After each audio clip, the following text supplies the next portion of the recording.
একটা কথাই কি আছে বলো তো, কচুর পাতার ওপর যতই তুমি পানি দেওয়ার চেষ্টা করো না কেন, সে পানি কোনোদিনও কচুর পাতার ওপর দাঁড়ায় না।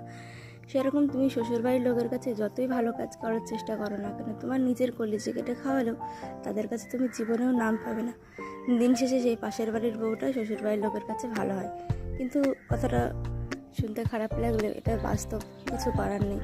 যাই হোক, আজকে দুপুর থেকে আবহাওয়াটা বেশ ভালোই ছিল, কিন্তু এই 3টের দিক থেকে প্রচণ্ড হারে বৃষ্টি আরম্ভ হলো। তো আবহাওয়াটা দেখো প্রচণ্ড মেঘলা মেঘলা, এদিকে রাস্তায় অনেকটা পানি জমে গেছে। তো মেয়েটা এই টাইমটায় বাইরে যায়, ঘরে কিছুতেই থাকতে চাইছিল না। তো আমি ভাবলাম নিয়ে যাব না, তো ও জোর করায় একটু বাইরে নিয়ে আসলাম। তো দেখো এখানে পানিটা দেখে কতটা খেলা করছে আর বারবার পা দিচ্ছে আর লাফাচ্ছে। এখন কিন্তু বেশি সন্ধ্যা হয়নি, এখন 5টা বাজে। এই টাইমটা হালকা রোদ থাকে। তো আজকে বৃষ্টি হওয়ার কারণে দেখো আবহাওয়াটা পুরোই মেঘলা মেঘলা।